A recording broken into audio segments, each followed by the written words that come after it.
Hello, everyone, and welcome to the Supernova Tosha Show. I am your host, Tosha, and in the studio today, I have a very special guest, Mr. Ted Victor. Mr. Victor, welcome. Thank you. Welcome. Thank you. I'm very, very, very happy to be here. Thank Oh, you. great. Now, tell us a little bit about yourself. I am a family man, first of all.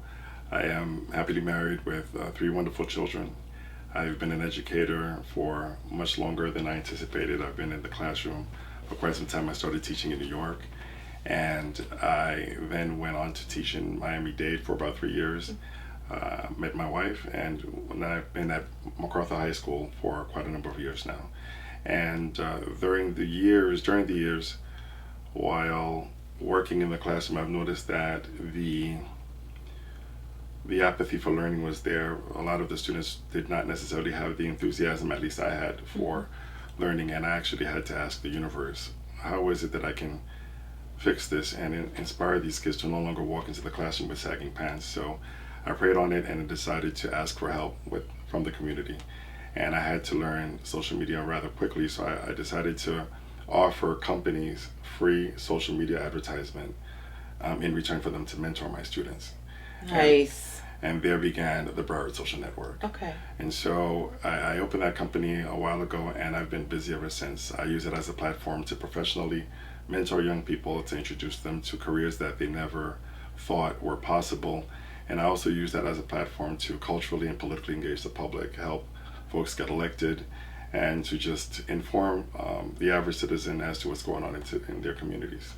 Okay. Especially about education, which is the topic that we're going to speak on today. Ready. My pleasure. Yes. Looking forward to it. Yes, because we just don't, as a community, as parents, as whomever, we're just not fighting enough for our kids, and this is important. Like, education is what sets you up to be who you are and what you contribute to this world. So I want to touch on a story that happened in April of 2018. So a Palm Beach County High School principal, he emailed the mother of a student, and the email read, I can't say the Holocaust is factual, historical event, because I'm not in a position to do so as a school district employee. Now, he's been since removed from his position on the basis of ethical misconduct and failure to carry out his responsibilities. And he's also, he's been with the district for 26 years. And, I just want to clarify that the official jurisdiction for his firing, per the Palm Beach Post, reads that Dr. Latson's failure to respond to school district officials after his comments that he received from media attention is what got him removed from his position. So for me, teaching the history of the Holocaust, I know, has been something that's mandatory in the Florida public school curriculum since 1994.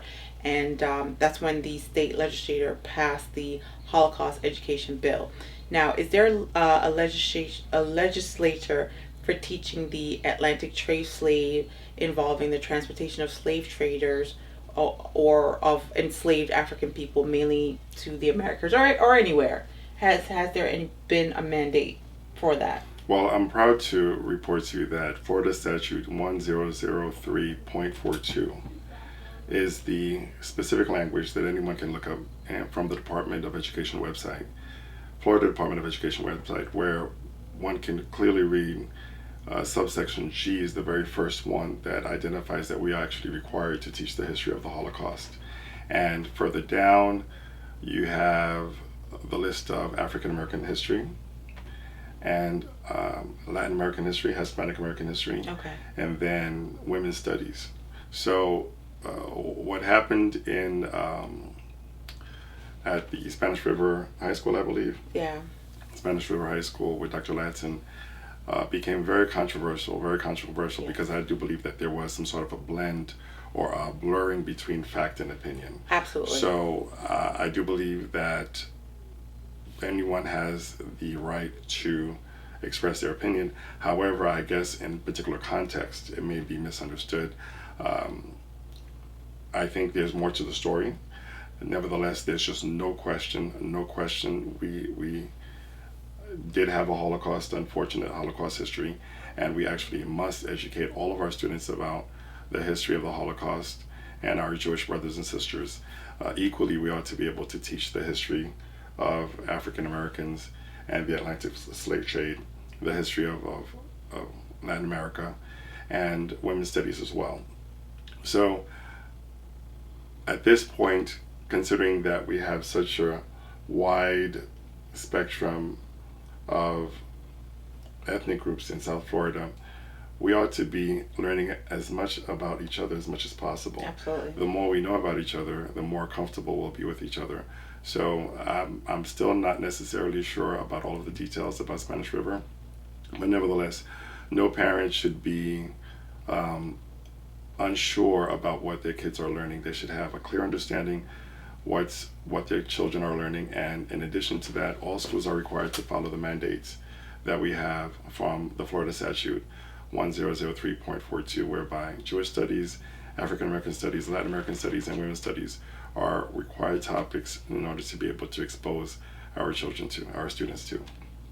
I've been teaching science for a number of years, and I don't see anyone looking like myself in the science textbooks. And we do know that there are many African Americans who have made contributions to science. So once we have the tools and we have a receptive teacher audience, because even if we were to have the textbooks to include the contributions of Jewish Americans, to include the contributions of African Americans and Latin Americans and women, you then have to magically, and I say magically because hiring a teacher to fit the chemistry of a classroom is not an easy task. You then have to find an educator receptive to the idea of being able to generously and happily talk about the contributions of everyone to where we are now in the United States. So we still have a lot of work to do. The good news is that the mandate is there, and all principals ought to be well aware of that, both in conversation and in writing. The mandate is there. It doesn't really matter how I feel about it. It doesn't really matter how I feel about the parts of the cell or the periodic table. This is what the curriculum is, That's and right. this is what the students are required to learn, and possibly even much more. That's right.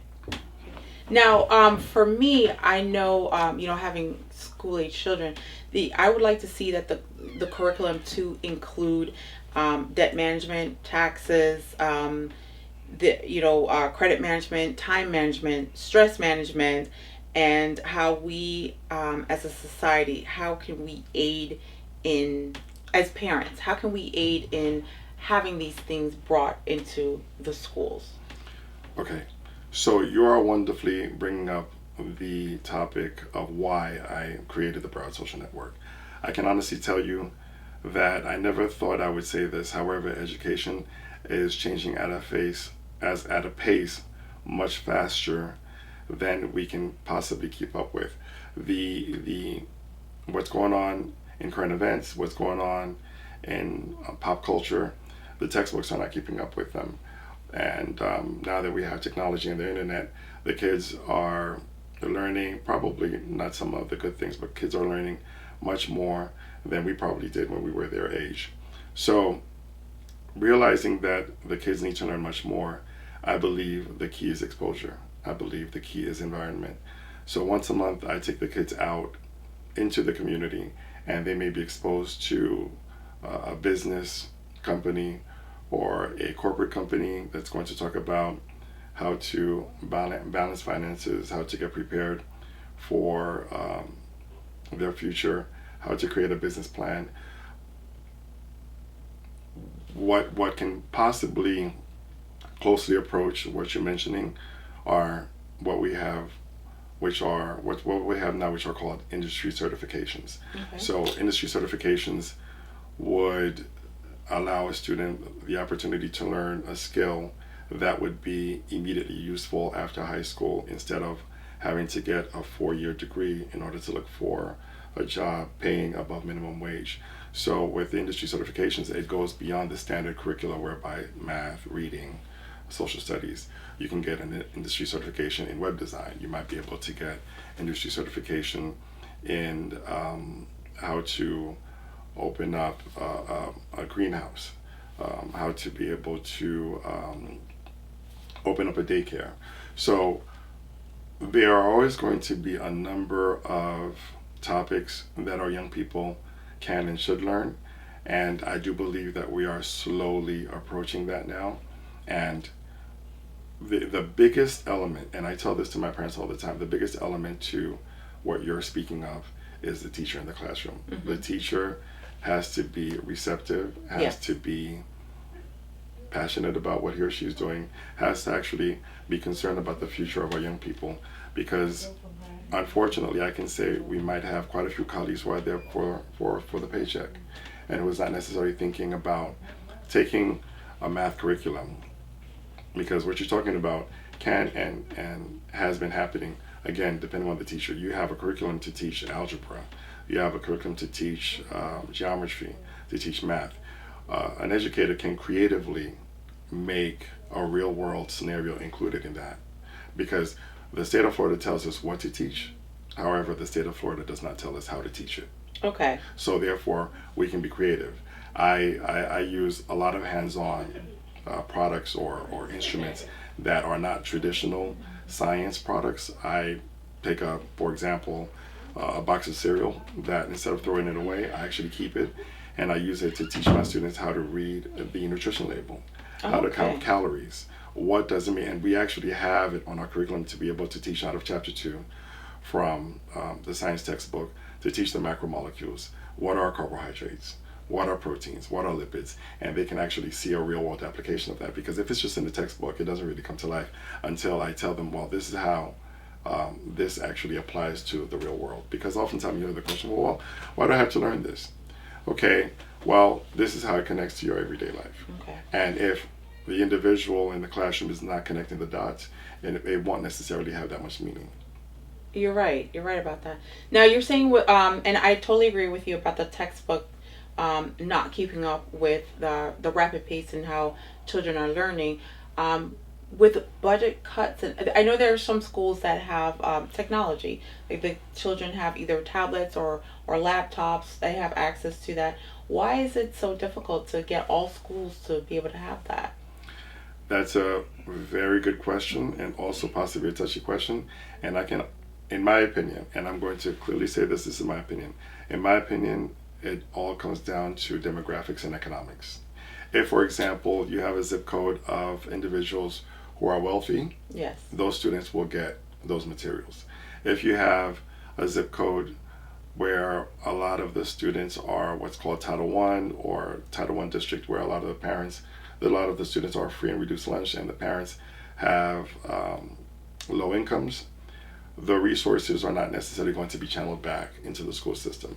So if you were to, on any given day, take a drive and drive from one part of Broward County to another part of Broward County and just visit a classroom, and you will see that there are large disparities. Yes. So if you are somebody who is wealthy, you're a company owner, and you can possibly choose to donate something to the school. You can donate something to a classroom and provide technology or resources for young people in order to be able to challenge them or give them more exposure and better opportunities. However, that's not necessarily happening in the Title I schools or where I teach at MacArthur. And based on my academic preparation, I could teach almost anywhere. However, I choose to teach at a Title I school or a school where young people do not have that many resources, because that's where I'm from. And someone did it for me, and I want to be able to say to a young person, just because you do not have the most expensive clothes or the most expensive sneakers, you can actually work towards a better future. And I can actually show you what you can do. And not only will I show you what you can do, I always show you people who are professionals now who started off just like you. So therefore, what you're talking about, it's a larger issue all throughout America, because we are in a country of have and have-nots. Yes. And so the have-nots will not have the technology, and the haves will, unfortunately. Now, having a Title I, this under the impression I had was being Title One, and you're entitled to more grants or more funding or Right, from the state, right. not from additional resources. Because other districts or other areas who are not Title Ones, like I stated, a parent can choose to donate to the school. Okay, but wouldn't the state?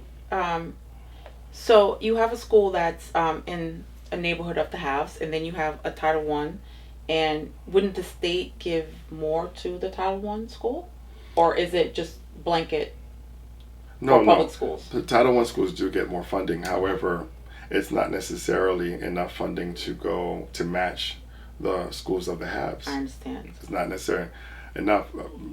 Teachers are probably amongst the most important elements of a community, of a society. However, teachers are among the lowest paid in this country. Yes, and that's a problem.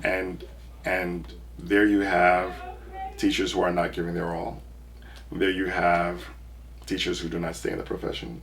There you have teachers who leave earlier than they should, and the turnover rate is higher. It's a revolving door.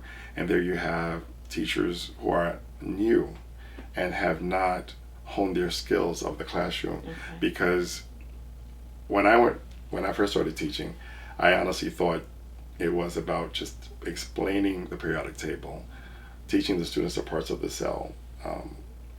However, I can say now, as I continue to grow as an educator, being in the classroom, particularly in the classroom of young people who do not come from a lot of resources, it's about relationship building.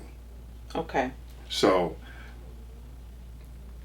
if for example, you are someone who is mindful about the future of our society, and I say to my wife and to my family, being a parent makes me a better teacher.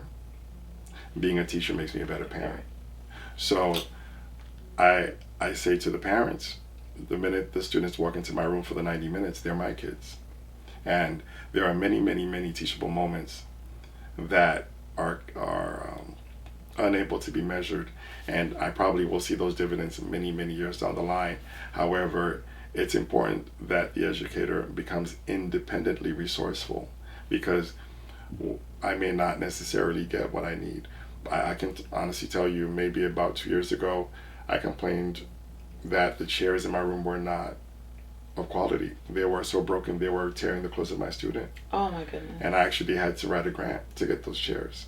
Mm-hmm. So you cannot necessarily wait for the government, and maybe they're stretched kind of thin already, maybe, but one has to become resourceful. Yes. I have to oftentimes go to the dollar store and get supplies in order to be able to create activities for my students.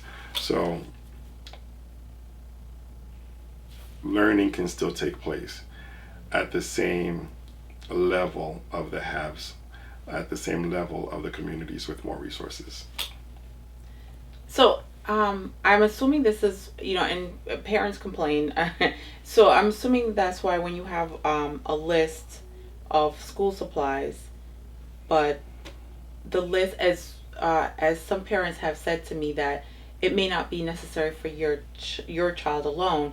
It's to share amongst the classroom. It's because there's such a lack of funding, and then a teacher who's making, $30,000 a year, in which you have to have a degree. So now you've got student loans, and you're Survival. making you have a mortgage, you have kids, and you're like one of the lowest paid profession. And I say the teaching profession is the only profession in our world, the only profession on this planet whereby all the other professions must go through. That's true. All the other professions must go through. That is so true. No other profession can say that. You can become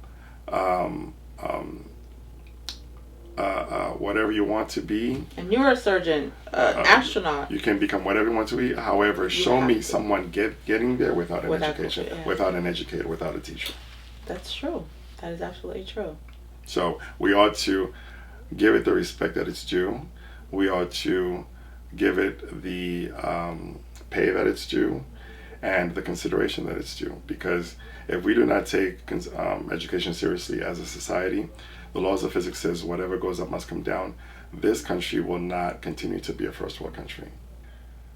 So it surprises me to what degree how important words are to young Yes. people. Yes. I did not know that going into teaching. Words are monumentally important to them. If you tell them that they are bad, they will believe you. Yes. If you tell them that they are good, they will believe Yes. And act accordingly. and act accordingly. So as I said, being an educator has made me a better parent. So I just about, not to exaggerate, but just about every morning, as often as I can, I tell my daughters, you are beautiful, you are smart. They need to hear that. And once my students, my children, have that inner self-confidence, they will be able to overcome any obstacle. Because that confidence, that belief, that self-esteem in who they are will definitely allow them to have an idea of what they can do. So again, it goes back to the character of the individual in the classroom. I can tell you, not everybody's meant to be a parent. It's true. I can tell you, not everybody's meant to be a teacher. It's true. I didn't know that I was supposed to be a teacher, and maybe I didn't have all of the wherewithal I have now. However, I'm learning that the relationship you form with young people is probably more important than the actual subject I'm teaching them. And they'll be more open and receptive to what you're teaching. Your subject matters. Absolutely. Their attendance will definitely improve because they have someone to motivate them. They have something to look forward to. I have several stories I can tell you. A third story very quickly. Young man was known to be a problem to teachers, and if we do not want to write a referral, if we've written so many referrals and we don't see any result as a result of writing the administrative referrals, we just send them to another classroom. So a young man was sent to my classroom, didn't know who he was. And oftentimes the kids are confused about who I am and where I'm from because I have a lot of flags on my wall and I speak to them in Spanish and in Creole. And I overhear them talking, well, no, he's American. No, he's not American. He's Dominican. No, he's not Dominican. He's Haitian. And so this kid who was new to my classroom, he says, hey man, are you Haitian? And I turned and looked at the flag and I said, yes, I am Haitian American. I wasn't born there, but yes, I am Haitian. And then he said, that's what's up. That's what's up. That's what's up. And then from there, without even speaking to him, he sat down and did his work. So the ability to connect with them is important. The ability to relate to them is important. If they're not receptive, they're not necessarily going to be learning as much. I wanted to touch on the whole safety aspect of the schools, the bullying, the unfortunate shootings that we've had. MST. Yeah. I can tell you, this has been and still is a very hot topic in Broward County. I am comfortable enough to say that I've gone straight to the top. I've gone to our superintendent, Mr. Robert Runcie, and talked to him directly and ask him, what are we doing?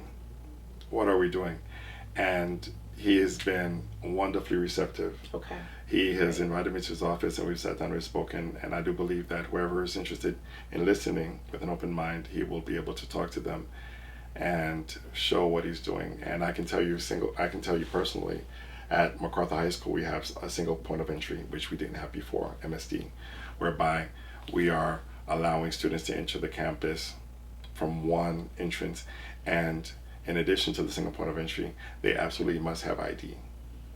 And in addition to that, we are required to ask them for their ID even before coming into every classroom. They have to have it hanging on the lanyard in order for them to clearly be able to identify themselves.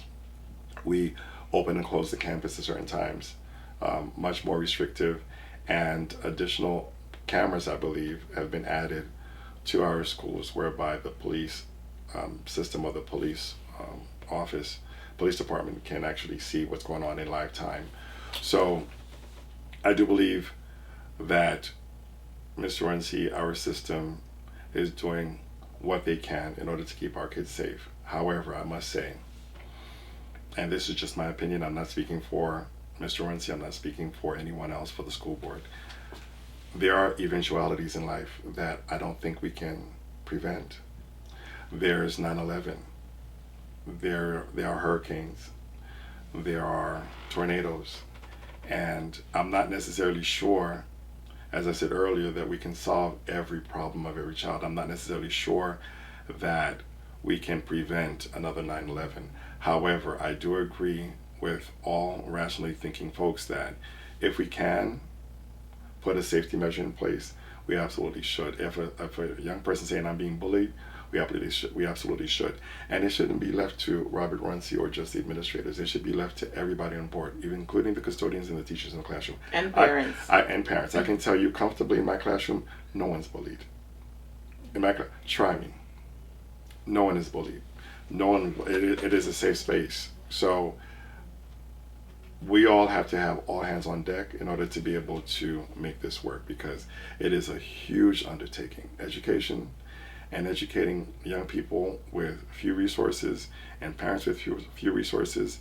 Parents sometimes are at wit's end. Mr. Victor, what do I do? What do I do? And I'm surprised because I'm asking you for support. You're the parent. So it is a huge undertaking, and we have to continuously work at having conversations, and it might be trial and error in order to be able to get to a better place where all kids are safe and all kids are learning. Definitely need a village. Oh my goodness. Mr. Victor, I want to thank you so very much for joining me. My pleasure. This is a great conversation that we need to continue. And to be continued. Over and over, and until we all come together and get our kids right, get our community right, because they are our future. They're definitely our future. And I want to know that when I'm 60, 70, 80 years old, like, I'm in good hands, you know. Absolutely. We're all approaching that, whereby the more we invest in our young people, the better it is for our communities, our society, and for the country as a whole. Absolutely. Thank you once again for joining me in the studio My today. pleasure. And I hope you took away some good nuggets. And if you are a business owner or a corporate company, and we are willing to mentor or even just donate to a Title I school, you're helping the future. You're helping a future scientist. You're helping a future doctor, a future business owner. So it takes all of us. So thank you, and I will see you again. Thank you. And that's a wrap. Awesome. Amazing. Oh.